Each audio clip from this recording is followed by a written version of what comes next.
There we have the parade commander, Shri Manan Bhatt, taking permission from Honorable Chief Minister, sir, for Nishkraman of the parade.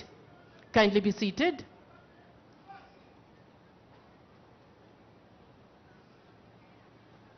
Permission taken, permission granted for the Nishkraman of the contingents. और कामयाबी के साथ हमने There, the parade commander hands the parade to 2IC. A beautiful gesture, a beautiful handing in takeover.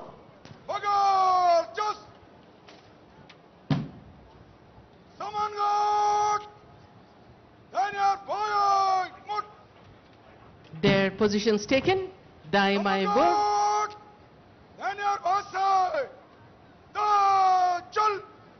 Ladies and gentlemen, as the contingents gracefully move out of the marching arena, yet we find discipline, unity and commitment to their motherland and their Telangana. We are also truly honored to have amidst us our esteemed Chief Minister, Sir, Revanth Reddy, Sir, and distinguished dignitaries who represent the democratic spirit of the state. Their presence adds grandeur to today's celebration, the 77-year-old history. The melodious notes of Sare Jahan Se Acha by the brass band contingent beautifully reflects the ideals of peace, unity and national pride. It is not just a song, it is an emotion that binds every Indian together. The stirring tune echoes the pride and unity of our nation, reminding everyone of the timeless spirit of India. It fills a wave of patriotism. There we have the contingents filling the air of public gardens with Sare Jahan Se Acha. Today, under the banner of Praja Palana Divotsavam, we are not just remembering the past, we are celebrating the power of people's governance, where the citizens is the citizen of progress.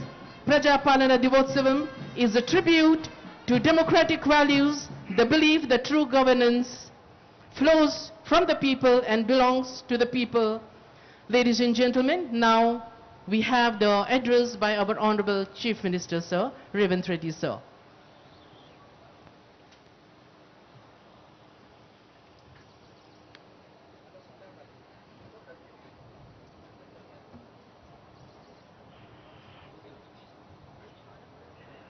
No, but that was written up for it only. If you read that much long, he didn't get time. I didn't get time to ask about his speech. Jai Telangana. Relax, no, I'm just telling you what we decided, what has to be, as per my experience, which is very little in front of you. Telangana ప్రజాస్వామ్య చరిత్రకు శ్రీకారం చుట్టిన శుభదినం. ప్రజల చేత, ప్రజల కొరకు, ప్రజలే రాసుకున్న పోరాట చరిత్రమన్నది.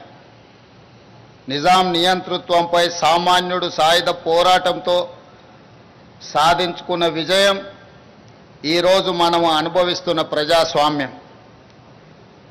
ప్రపంచ ఉద్యమాల చరిత్రలో సువర్ణ అక్షరాలతో లిఖించదగ్గ ఘనత తెలంగాణ సాయుధ పోరాటానిది. 1948 సెప్టెంబర్ 17 ఈ పోరాటంలో ప్రజలు విజయం సాధించి స్వేచ్ఛా పతాకను ఎగరవేసిన రోజు. ఈ గడ్డపై రాచరికానికి ఘోరీ కట్టి ప్రజాపాలనకు హారతి పట్టిన రోజు సెప్టెంబర్ 17. అందుకే ఇది ప్రజాపాలన దినోత్సవం. రాష్ట్ర ప్రజలందరికీ ప్రజాపాలన దినోత్సవ శుభాకాంక్షలు తెలియజేస్తున్నా. స్వేచ్ఛ మన జీవన విధానం.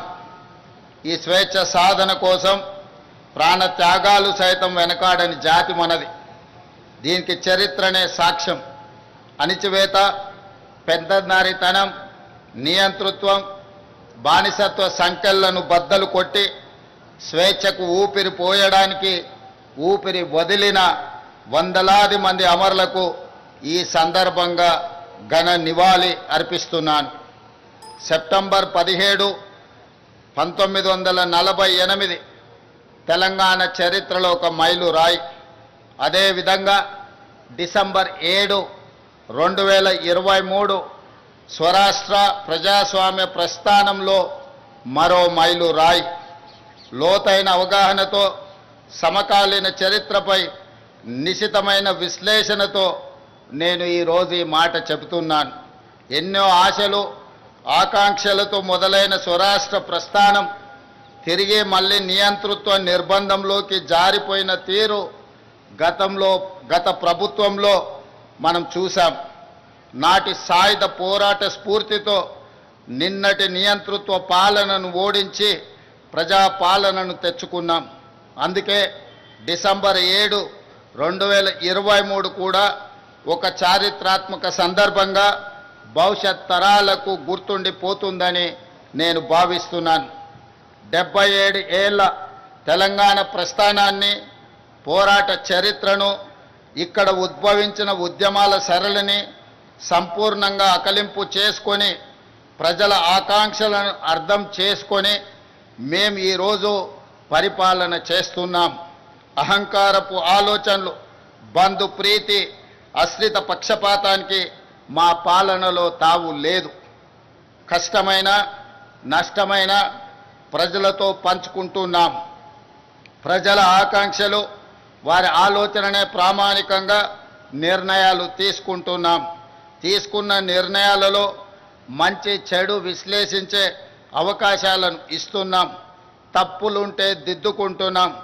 మంచి చేయడమే బాధ్యతగా మేము భావిస్తున్నాం.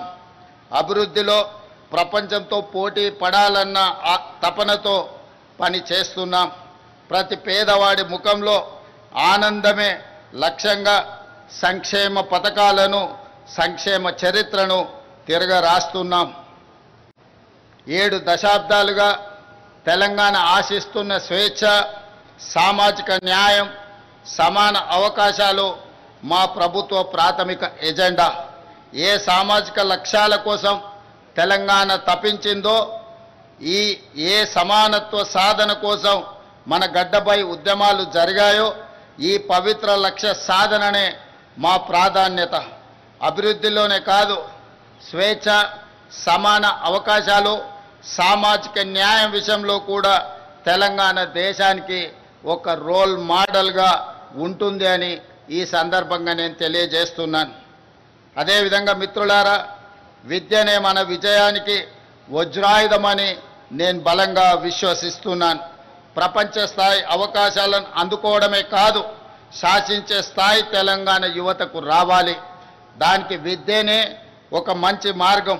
అందుకే గొప్ప విజన్తో యంగ్ ఇండియా ఇంటిగ్రేటెడ్ రెసిడెన్షియల్ స్కూల్స్ని మనం ఆలోచన చేసి ప్రారంభించుకున్నాం.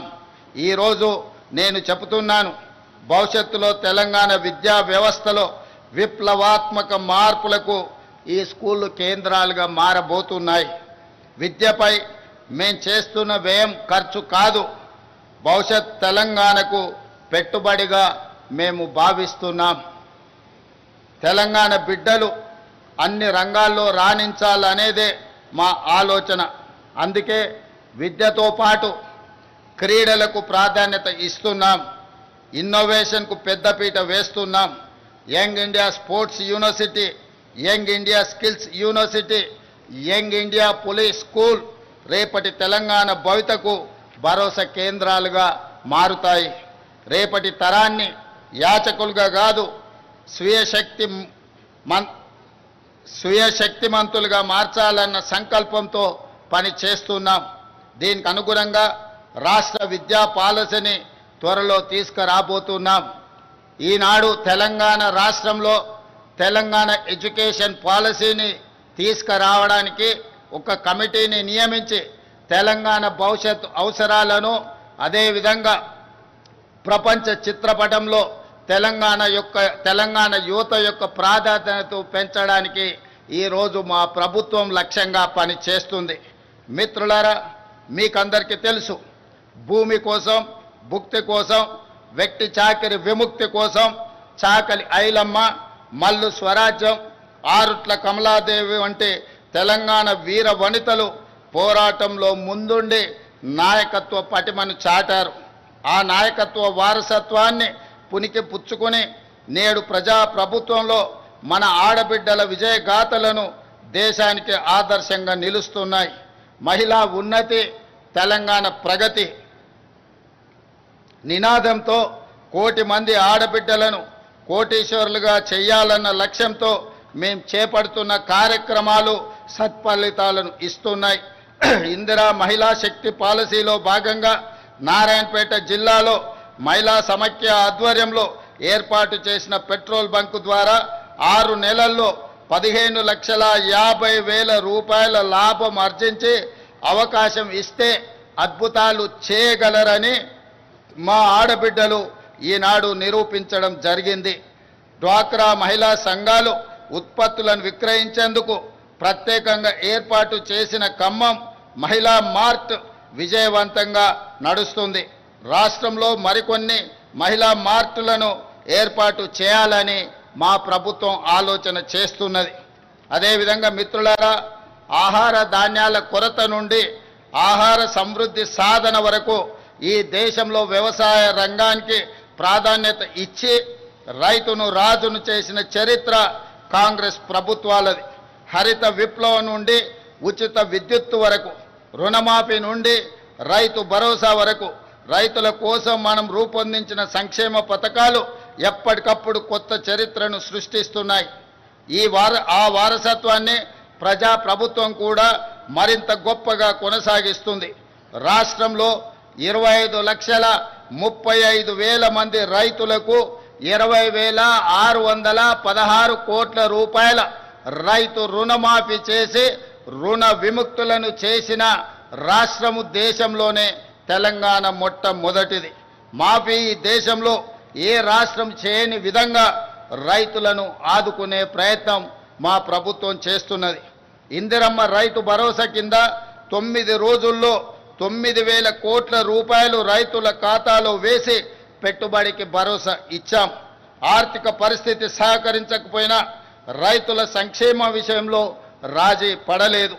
కేవలం ఏడాది కాలంలో 1,04,000 కోట్ల రూపాయల రైతు ప్రయోజనాలపై ఖర్చు చేసిన ప్రభుత్వం ఈ దేశంలో మరొకటి లేదు.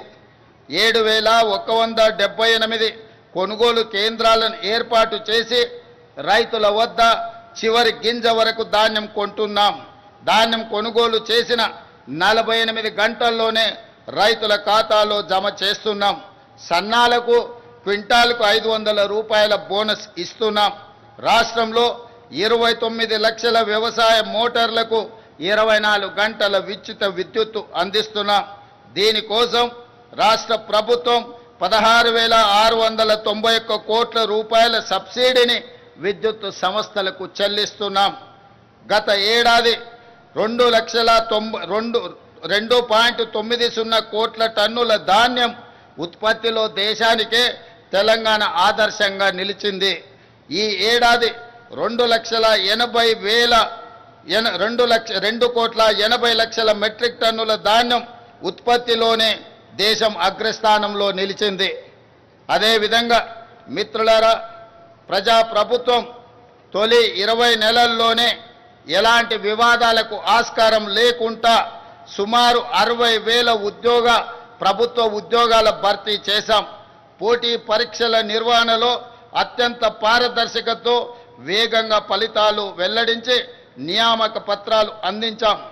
ఈ దేశ పరిపాలన వ్యవస్థలో తెలంగాణ భాగస్వామ్యం ఉండాలి. అందుకే అఖిల భారత సర్వీసులకు వెళ్ళాలని కోరుకునే తెలంగాణ బిడ్డల కోసం ప్రభుత్వం అండగా నిలుస్తుంది. రాజీవ్ గాంధీ సివిల్స్ అభయ హస్తం ద్వారా ₹1,00,000 ఆర్థిక సహాయాన్ని ఈ నిరుద్యోగ యువకులకు అందిస్తున్నాం. సివిల్స్ మెయిన్స్కి ఎంపికైన 180 మందికి తెలంగాణ అభ్యర్థులకు ఆగస్టు 11న ఈ ఆర్థిక సహాయాన్ని అందించాం. మెయిన్స్కి ఎంపికైన వారికే కాక ఇంటర్వ్యూకి ఎంపికైన అభ్యర్థులకు ₹1,00,000 సహాయాన్ని అందిస్తున్నాం. ఢిల్లీలో వసతి ఏర్పాటు చేస్తున్నాం. ఇలా ఆర్థిక సహాయం పొందిన వారిలో ఇప్పటి వరకు 10 మంది అఖిల భారత సర్వీసులకు ఎంపిక కావడం తెలంగాణకు గర్వకారణం. మా ప్రభుత్వం చేస్తున్న ప్రయత్నాలు సత్ఫలితాలను అందిస్తున్నాయని నేను భావిస్తున్నాను. అదేవిధంగా మిత్రులారా, భూ పోరాటాల చరిత్రనే తెలంగాణ చరిత్ర. గత ప్రభుత్వం తెచ్చిన ధరణి కారణంగా తెలంగాణ రెవెన్యూ వ్యవస్థ మొత్తం అస్తావ్యస్తమైపోయింది. తమ దోపిడీకి అడ్డుగా ఉన్నారనే రెవెన్యూ ఉద్యోగులను సిబ్బందిని దొంగలుగా దోపిడీదారులుగా చిత్రీకరించి గత పాలకులు ముద్ర వేశారు. ప్రజాప్రభుత్వం వచ్చాక ఆ పరిస్థితిని చక్కదిద్ది రెవెన్యూ ఉద్యోగులకు ఆత్మ గౌరవాన్ని ఇచ్చి ప్రజలకు సమర్థవంతంగా సేవలు అందించే దిశగా వారిని ప్రోత్సహిస్తున్నాం. అందులో భాగంగానే భూభారతి చట్టం తెచ్చాం. క్షేత్రస్థాయిలో ఈ చట్టాన్ని సమర్థవంతంగా అమలు చేసేందుకు ఇటీవలనే 5,000 మంది గ్రామ పాలన అధికారులను నియమించడం జరిగింది. వాళ్ళు నిజాయితీగా ప్రజలకు సేవలు అందించి గ్రామీణ రెవెన్యూ వ్యవస్థను తిరిగి పునర్నిర్మిస్తారన్న విశ్వాసం, నమ్మకం మా ప్రభుత్వానికి సంపూర్ణంగా ఉన్నది. ఈరోజు సాదా బైనామాలు కావచ్చు, భూభారతికి సంబంధించిన సమస్యలు కావచ్చు, ఈ గ్రామ పాలన అధికారులు ప్రజలకు చేరువై ఈ సమస్యల్ని పరిష్కరించాలని మా ప్రజా ప్రభుత్వం భావిస్తున్నది. అదేవిధంగా ఇందిరమ్మ ఇళ్ల నిర్మాణాలు గ్రామాలలో పేదల ఆత్మ గౌరవానికి ప్రతీకలు. కొత్తగూడెం జిల్లా అశ్వరావుపేట నియోజకవర్గంలోని బెండాలపాడు గ్రామంలో ఇందిరమ్మ ఇండ్ల గృహ ప్రవేశ మహోత్సవంలో పాల్గొన్నప్పుడు ఆ పేదల కళ్ళల్లో చూసిన ఆనందం నాకెనలేని సంతృప్తిని, సంతోషాన్ని అందించింది. తొలి విడతగా 22,500 కోట్ల రూపాయలతో ప్రతి నియోజకవర్గంలో 3,500 ఇందిరమ్మ ఇల్లు లేని పేదవాళ్లకు అందించడం ద్వారా వాటికి సంబంధించి డబ్బుల చెల్లింపులు కూడా గ్రీన్ ఛానల్ ద్వారా నిర్మించుకున్న పని జరిగిన మరుక్షణమే ఆ పేదలకు నిధులను విడుదల చేస్తూ ఈనాడు పేదల యొక్క ఆత్మగౌరవాన్ని పెంచడానికి మా ప్రజా ప్రభుత్వం ప్రయత్నం చేస్తున్నదనడానికి నేను చెప్పడానికి సంతోషిస్తున్నాను. అదేవిధంగా మిత్రులారా, తెలంగాణ అంటే దేశానికి ఆదర్శంగా నిలిచిన అన్నదాతలే కాదు, పేదలకు ఆకలి తీర్చే సన్న బియ్యం పథకం కూడా. సన్న బియ్య సంక్షేమ పథకానికి ఈరోజు కేర్ ఆఫ్ అడ్రస్ తెలంగాణ రాష్ట్రం. దేశంలోనే మరే రాష్ట్రంలో ఇటువంటి పథకం లేదు. రాష్ట్రంలోని 3,10,00,000 మంది పేదలకు సన్న బియ్యం అందించడం ద్వారా ఆత్మగౌరవంతో బ్రతికి ఆ సన్న బియ్యంతోనే తమ సంటి పిల్లలకు తినిపించే పరిస్థితి, ఒక ఆరోగ్యవంతమైన తెలంగాణను, ఆత్మగౌరవంతో కూడుకున్న తెలంగాణను ఈరోజు పేద ప్రజానికానికి అందించడానికి ప్రజా ప్రభుత్వం ప్రయత్నం చేస్తున్నదని చెప్పడానికి నేను సంతోషిస్తున్నాను. అదేవిధంగా మిత్రులారా, కృష్ణానది జలాలు, గోదావరి నదీ జలాలకు సంబంధించి ఈనాడు జరుగుతున్న చరిత్ర మీకందరికీ తెలుసు. ఈ 2 నదులు తెలంగాణ జీవ నదులు. ఆ నదుల్లో మనకు హక్కుగా దక్కాల్సిన నీటి వాటాలపై రాజీ పడేది లేదు. గత పాలకుల తప్పులను సరిదిద్ది ప్రతి చుక్క నీటిపై పక్కా హక్కులు సాధించే దిశగా కృష్ణా జలాల విషయంలో న్యాయ పోరాటానికి తెలంగాణ ప్రభుత్వం సిద్ధమవుతున్నది. ఇటీవలే మన ఇంజనీర్లకు, న్యాయ నిపుణులకు స్పష్టమైన దిశ నిర్దేశం రాష్ట్ర ప్రభుత్వం చేయడం జరిగింది. కృష్ణా జలాలలో తెలంగాణకు న్యాయంగా రావాల్సిన, ముఖ్యంగా నికర జలాలు, వరద జలాలు, మిగులు జలాలు మొత్తం కలిపితే తెలంగాణకు రావాల్సింది 904 టీఎంసీల నీళ్లు.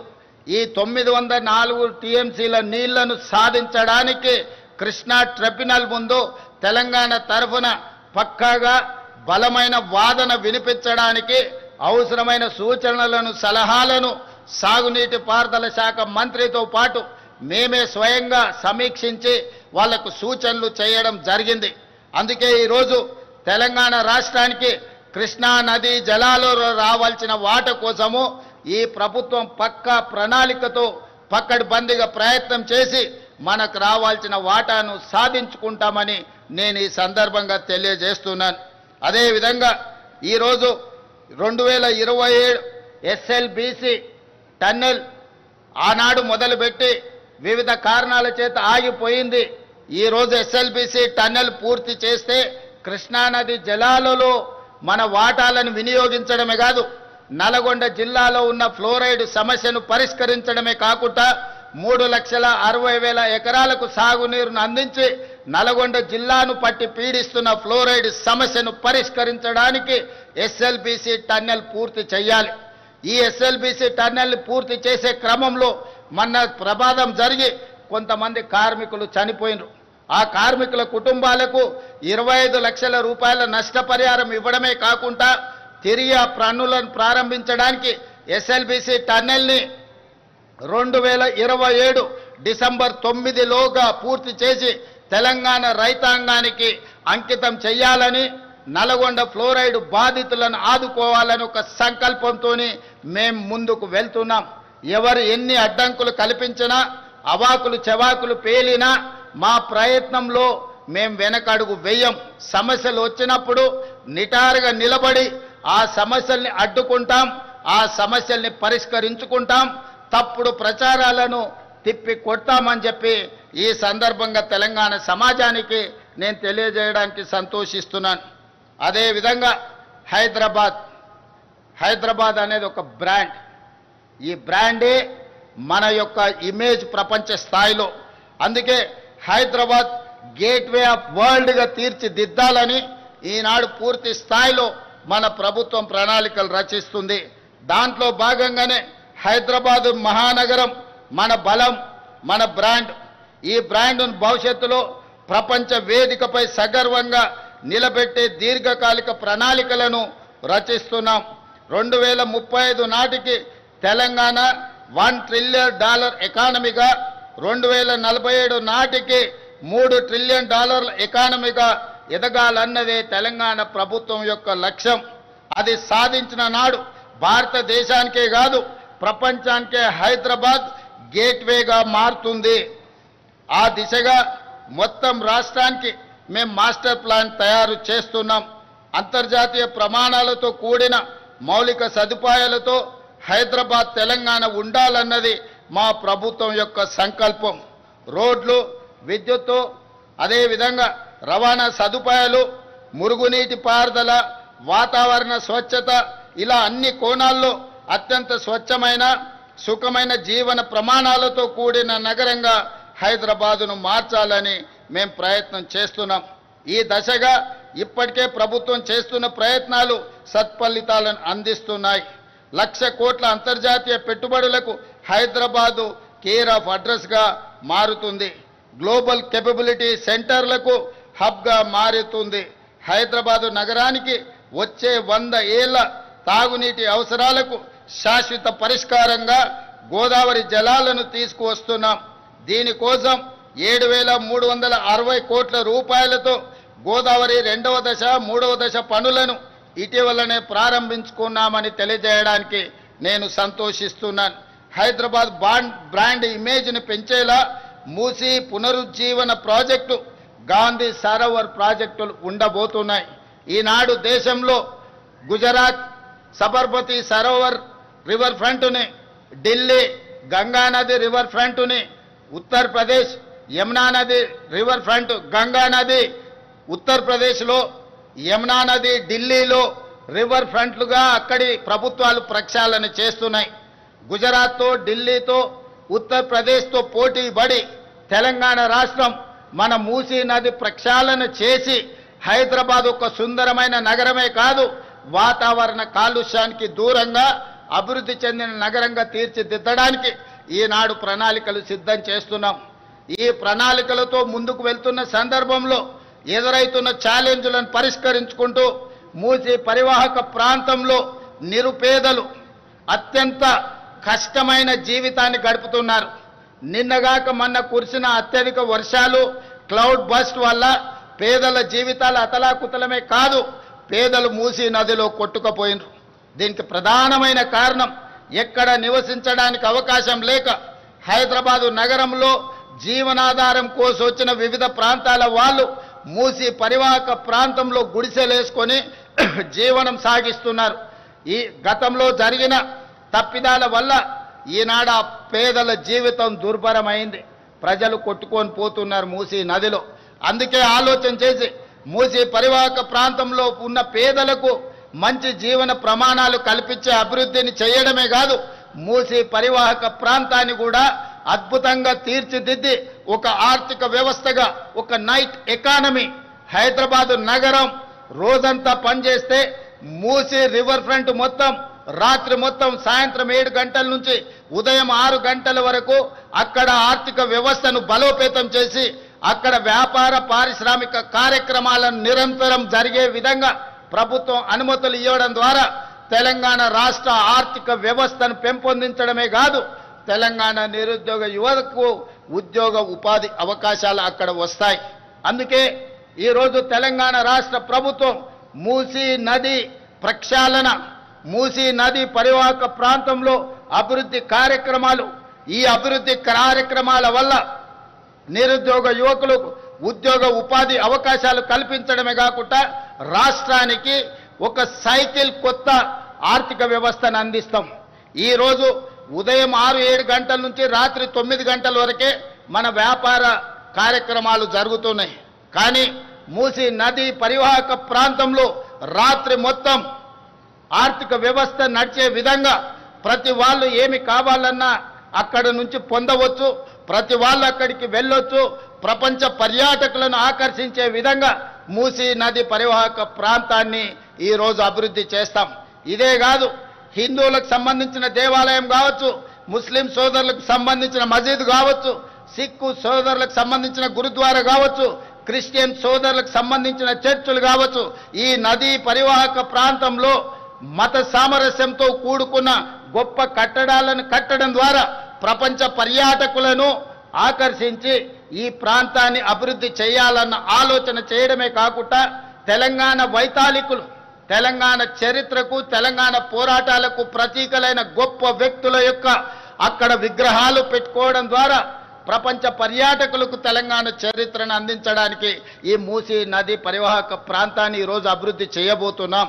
ఈనాడు హైదరాబాద్ చార్మినార్ ప్రాంతంలో వెళ్తే కాలు తీసి కాలు పెట్టలేని పరిస్థితి, ఉస్మానియా ఆసుపత్రికి వెళ్తే ఆ దుర్గంధంతో మనం చనిపోయే పరిస్థితులు ఉన్నాయి. వీటన్నిటిలో మార్పు రావాలి. ఈ మార్పు తెలంగాణ అభివృద్ధిలో భాగస్వామ్యం కావాలి. వీటి కోసం నా ప్రభుత్వం నిరంతరం ప్రయత్నం చేస్తుంది. ఈ ప్రయత్నంలో ఒడిదుడుకులు వచ్చినా నిటారుగా నిలబడి అడ్డుకుంటాం, అభివృద్ధిని ముందుకు తీసుకువెళ్తాం. భవిష్యత్ తరాలకు మూసీ నది పరివాహక ప్రాంతం ప్రపంచానికే ఆదర్శంగా నిలబడే విధంగా ఈనాడు ప్రభుత్వం ప్రణాళికలు రచిస్తుంది. తొందరలోనే ఈ ప్రణాళికలను కార్యక్రమాలను ప్రారంభించుకుంటాం. డిసెంబర్ 9, 2025 లోపల ఈ ప్రణాళిక కార్యక్రమాలను ప్రారంభించుకుంటామని తెలియజేయడానికి నేను సంతోషపడుతున్నాను. అదేవిధంగా ఓఆర్ఆర్పై తలపెట్టిన గేట్వే ఆఫ్ హైదరాబాద్ గొప్ప స్వాగత తోరణంగా నిలుస్తుంది. 24,000 కోట్ల రూపాయల అంచనాతో మెట్రో 2వ దశ విస్తరణ ప్రాజెక్టును చేపట్టబోతున్నాం. ఇప్పటికే 69 కిలోమీటర్లు ఉన్న మెట్రో మార్గానికి అదనంగా 2వ దశలో 77 కిలోమీటర్ల మేర మెట్రో రైలును నిర్మించాలనే ప్రయత్నాలు చేస్తున్నాం. తొందరలోనే మెట్రో విస్తరణ పనులను కూడా ప్రారంభించుకుంటామని తెలియజేస్తున్నాను. అదేవిధంగా మిత్రులారా, తెలంగాణ ప్రాంతం పోరాటాలకు వేదిక, తెలంగాణ ప్రాంతం త్యాగాలకు వేదిక, తెలంగాణ ప్రాంతం అమరవీరులకు ఒక ప్రతీక. అలాంటి తెలంగాణ ప్రాంతాన్ని ఈనాడు మత్తు మహమ్మారి, గంజాయి కావచ్చు, డ్రగ్స్ కావచ్చు, తెలంగాణ యువతను పట్టి పీడిస్తున్నది. ఇది నా సమస్య, మీ సమస్య, ప్రతి పేదవాడి సమస్య. ధనవంతులు, శ్రీమంతులు లేదా విలాసవంతమైన జీవితం గడుపుతున్న వాళ్ళే ఈ గంజాయి డ్రగ్స్ బారిన పడడం లేదు. ఈనాడు జరుగుతున్న కేసులు, వస్తున్న సమాచారం, మధ్యతరగతికి సంబంధించిన యువత కూడా పెడధోరణిలో పోతున్నారు. పట్టణానికే పరిమితంగా, నగరానికే పరిమితం కాలే, పట్టణాలు, గ్రామీణ ప్రాంతాలలో కూడా ఈనాడు గంజాయి మూలాలు కనిపిస్తున్నాయి. ఎక్కడ చూసినా కేసులు జరుగుతున్నాయి. ఈ కేసుల వెనకాల చూస్తే గంజాయి ప్రభావమో, డ్రగ్స్ ప్రభావమో అధికంగా కనిపిస్తుంది. అందుకే మిత్రులారా, ఈనాడు మీ అందరి సహకారాన్ని నేను కోరుకుంటున్నా. ప్రజలు ఇందులో సంపూర్ణంగా ఈ ప్రభుత్వంతో కలిసి రావాలి. కొంతమందికి ఇష్టం లేకపోవచ్చు, కొంతమందికి మా ప్రయత్నం నచ్చకపోవచ్చు, కానీ ప్రజల నుంచి నేను ఆశిస్తున్నా. మీరందరు అండగా నిలబడాలి. అందుకే గతంలో జరిగిన పరిణామాలు మీకు తెలుసు. డ్రగ్స్కు సంబంధించి Hyderabad gateway of Hyderabad for development అనుకుంటా డ్రగ్స్కి గేట్వేగా కొంతమంది మార్చుకోవడం జరిగింది. అందుకే ఈనాడు ఈ డ్రగ్స్ను నియంత్రించడానికి ఈగల్ ఫోర్స్ను తీసుకొచ్చినాం. ఎక్కడైనా మీకు అందరికీ తెలుసు, గద్ద ఆకాశంలో ఎన్ని వందల మీటర్ల పైన ఎగిరినా తన టార్గెట్ను నిశితంగా గమనించి పక్కాగా గద్ద తను చేయాల్సిన పని చేస్తుంది. అందుకే ఈరోజు తెలంగాణ రాష్ట్రంలో ఈ గంజాయిని డ్రగ్స్ను నిర్మూలించడానికి ఈగల్ ఫోర్స్ను తీసుకొచ్చినాం. ఇది భవిష్యత్తులో తెలంగాణ యువతను సరైన దారిలో పెట్టడానికి, ఈ డ్రగ్స్ గంజాయి వ్యాపారాలు చేసే వాళ్ళను నిర్మూలించడం కోసం ఈనాడు ఈ వ్యవస్థను మనం ఏర్పాటు చేసుకోవడం జరిగింది. కొంతమందికి నచ్చకపోవచ్చు, అయినా ఇందులో వెనుకడుగు వెయ్యాలన్న ఆలోచన లేదు. మొన్న జరిగిన ప్రపంచ దేశాలలో 138 దేశాలు ఈ గంజాయి డ్రగ్స్ నిర్మూలన మీద ఒక పోటీ జరిగింది. దాంట్లో Hyderabad police world police summit WPS 2025లో డ్రగ్ కంట్రోల్ కేటగిరీలో మన హైదరాబాద్ నార్కోటిక్ ఎన్ఫోర్స్మెంట్ వింగ్ ప్రథమ బహుమతి సాధించింది. 138 దేశాలలో గంజాయి డ్రగ్స్ను నియంత్రించడంలో పోలీస్ వ్యవస్థల మధ్యలో పోటీ జరిగితే హైదరాబాదు నగర పోలీస్ వ్యవస్థ ప్రపంచంలోనే ప్రథమ స్థానంలో నిలబడ్డది. అంటే ఈరోజు మా ప్రభుత్వం గంజాయి డ్రగ్స్ను నియంత్రించడానికి ఏ రకంగా మన పోలీస్ వ్యవస్థ ప్రయత్నం చేస్తుందో మీరందరూ గమనించాలి. కాబట్టి మిత్రులారా, ఈరోజు గంజాయి డ్రగ్స్కి సంబంధించి ఎంత పెద్దవారు ఉన్నా, ఎవరు బంధువులున్నా, ఎవరు మిత్రులున్నా, ఎవరిని ఈ ప్రభుత్వం వదలదు. వాళ్ళ పట్ల కఠినంగా వ్యవహరిస్తుంది. రాజకీయాలలో వాళ్ళకు హోదాలు ఉండొచ్చు, ఆ హోదాలలో ఉన్న వాళ్ళకు బంధువులు ఉండొచ్చు, ఆ బంధువులకు ఫామ్ హౌజులు ఉండొచ్చు. కానీ ఫామ్ హౌజులు డ్రగ్స్కో గంజాయికో కేంద్రాలుగా మారి ఇలాంటి వాటిని ప్రోత్సహిస్తామంటే ఫామ్ హౌజుల్లోనే కాదు, బొక్కలో దాచుకున్న మా పోలీస్ వ్యవస్థ లాక్కొచ్చి మరి కటకటాల వెనకాల వేస్తుంది. ఇతర దేశాల నుంచి కొంతమంది ఇక్కడికి వచ్చి శాశ్వతంగా ఇక్కడనే స్థిర నివాసం ఏర్పరచుకొని ఈ వ్యాపారాలను కూడా చేస్తుండ్రు. మా పోలీస్ వ్యవస్థ వాళ్ళ పట్ల కూడా ప్రత్యేకమైన నిఘా పెట్టింది. ఖచ్చితంగా వాళ్ళందరిని కూడా పట్టుకుంటాం, వాళ్ళందరినీ కటకటాల వెనకాల తోసేస్తాం. ఈ తెలంగాణ రాష్ట్రాన్ని గంజాయి డ్రగ్స్ రహిత రాష్ట్రంగా, దేశంలోనే ఆదర్శమైన రాష్ట్రంగా తీర్చిదిద్దడానికి మన వ్యవస్థలు అన్నీ పనిచేస్తున్నాయి. మీరందరూ సహకరించాలి. తల్లిదండ్రులందరూ కూడా ఆలోచన చెయ్యాలి. మనం ఎంత కష్టపడి జీవితంలో ఎన్ని విజయాలు సాధించినా, ఎన్ని ఆస్తులు అంతస్తులు కూడబెట్టినా, మన పిల్లలు వ్యసన పరులై గంజాయికో డ్రగ్స్కో బానిసలైతే మన బాధ ఏ విధంగా ఉంటుందో ఒకసారి ఆలోచన చేయండి. ఈరోజు ఈ ప్రభుత్వం చేస్తున్న చిత్తశుద్ధితో కూడుకున్న ఈ ప్రయత్నాన్ని రాజకీయాలకు అతీతంగా, వ్యక్తిగతమైన దేశాలకు అతీతంగా ఈ ప్రభుత్వానికి సహకరించాల్సిన అవసరం ఉన్నది. ఈ విషయంలో వితండవాదం చేయడం కానీ, ప్రభుత్వం చేస్తున్న ప్రయత్నాలను తప్పుపట్టే వాళ్లను తెలంగాణ సమాజం బహిష్కరించాలి. ఈ దేశంలో, ఈ రాష్ట్రంలో గంజాయి కానీ డ్రగ్స్ కానీ ఆనవాళ్లు ఉండొద్దు. ఈ తెలంగాణ రాష్ట్రం పోరాటాలకు వేదిక, త్యాగాలకు పునాదులు. ఈడ అమరవీరులు గొప్ప త్యాగాలు చేసిన చరిత్ర ఉన్నది. ఈ చరిత్ర కాలగర్భంలో కలిసిపోకూడదు. ఈ గంజాయి డ్రగ్స్ బ్యాచ్ను వదలకూడదు. వాళ్ళ పట్ల కఠినంగా వ్యవహరిస్తామని చెప్పి నేను ఈ సందర్భంగా 4 కోట్ల తెలంగాణ ప్రజలకు నేను మాట ఇస్తున్నాను.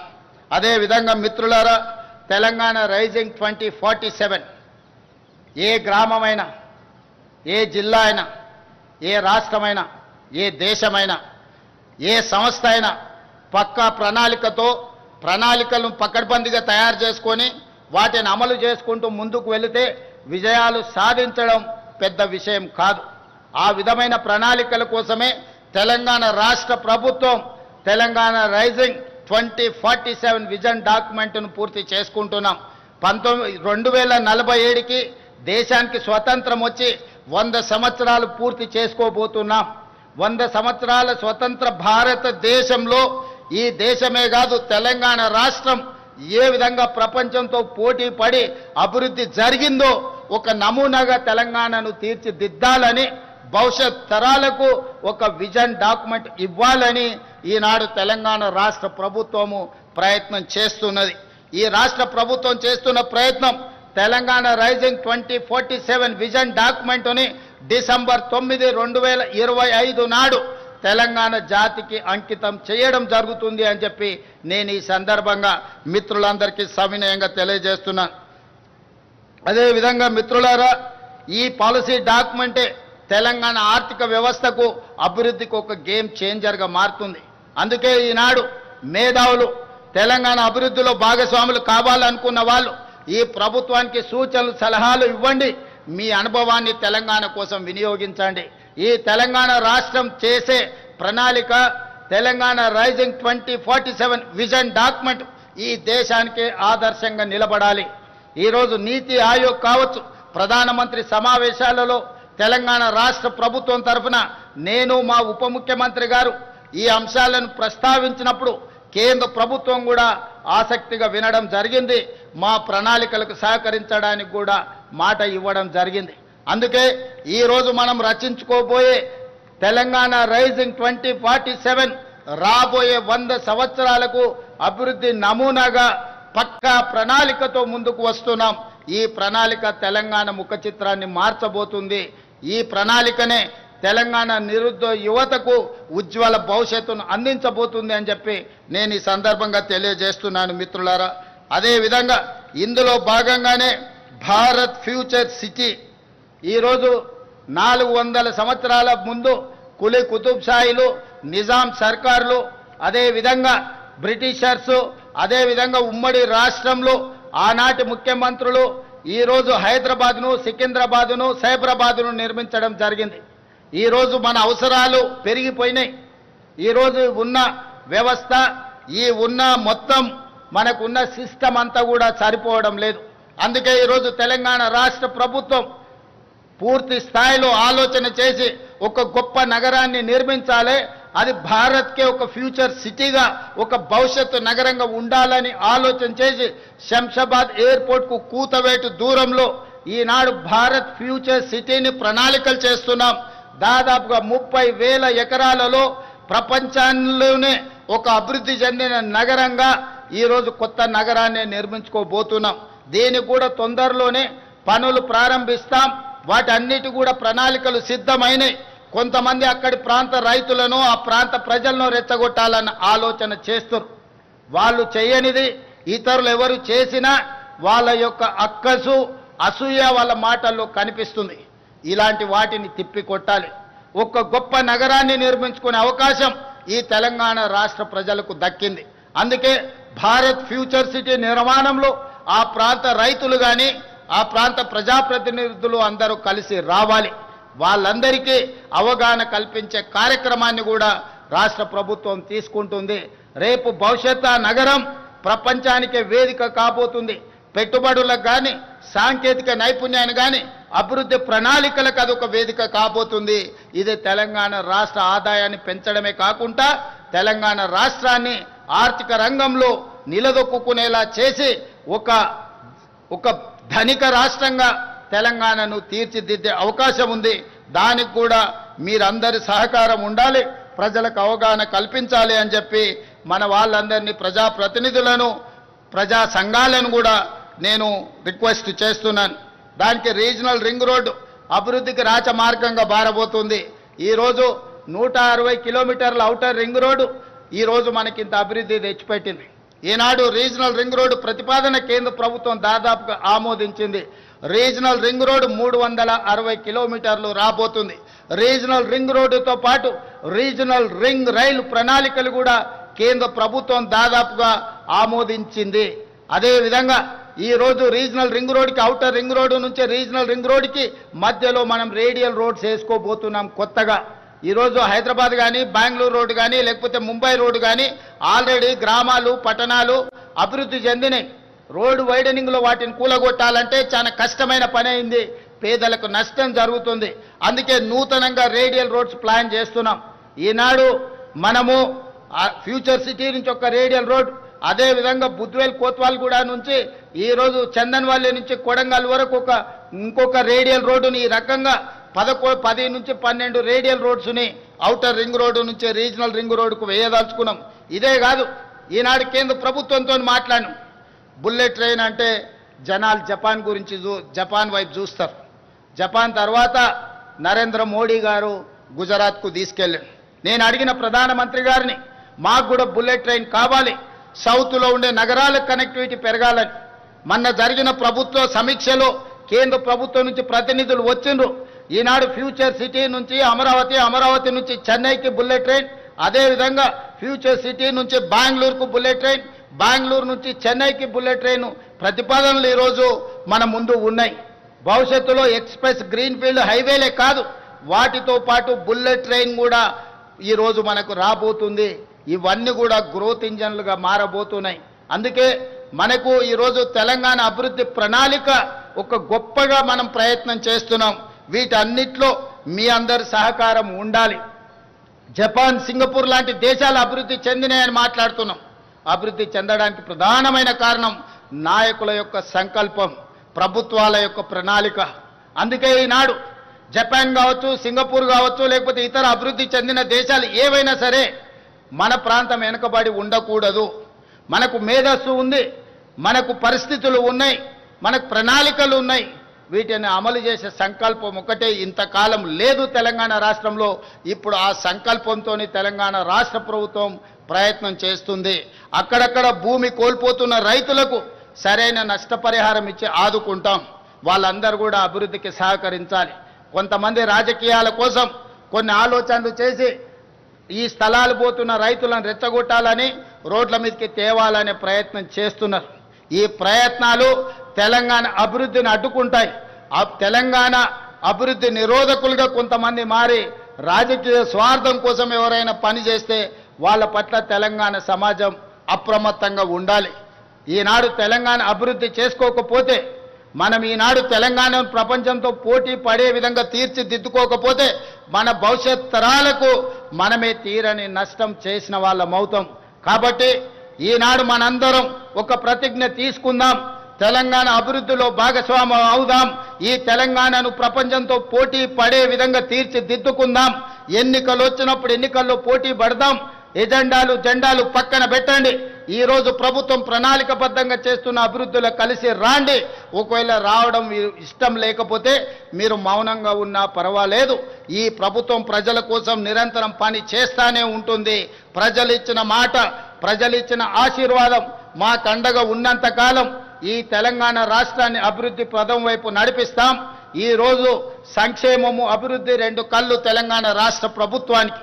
ఈ సంక్షేమాన్ని, ఈ అభివృద్ధిని రెండు కళ్ళలాగా భావించి ప్రపంచంతోనే పోటీ పడే విధంగా తెలంగాణ రాష్ట్రాన్ని తీర్చిదిద్దుతానని మీ అందరి సహకారం, మీ అందరి ఆశీర్వాదం ఉండాలని ఈ వేదిక మీద నుంచి విజ్ఞప్తి చేస్తూ మీ అందరి దగ్గర సెలవు తీసుకుంటున్న మిత్రులారా, జై హింద్, జై తెలంగాణ. విజన్ 47 సంకల్ప పత్రం ఆనరబుల్ సీఎం రేవంత్ రెడ్డి గారి దార్శనిక నేత్రం, ప్రజా పాలన ప్రభుత్వ ప్రణాళికా క్షేత్రం. ముఖ్యమంత్రి గారి సందేశాన్ని మనందరం అంకిత భావంగా మలుచుకుందాం. దిల్ దిమాగ్ కలగలిపి సాగుతూ ప్రపంచ విశ్వాసాన్ని గెలుచుకుందాం. మన తెలంగాణ కోసం, ఘన తెలంగాణ కోసం ఎప్పుడూ నిలబడుదాం. జాతీయ గీతాలాపన కోసం ఇప్పుడు నిలబడదాం.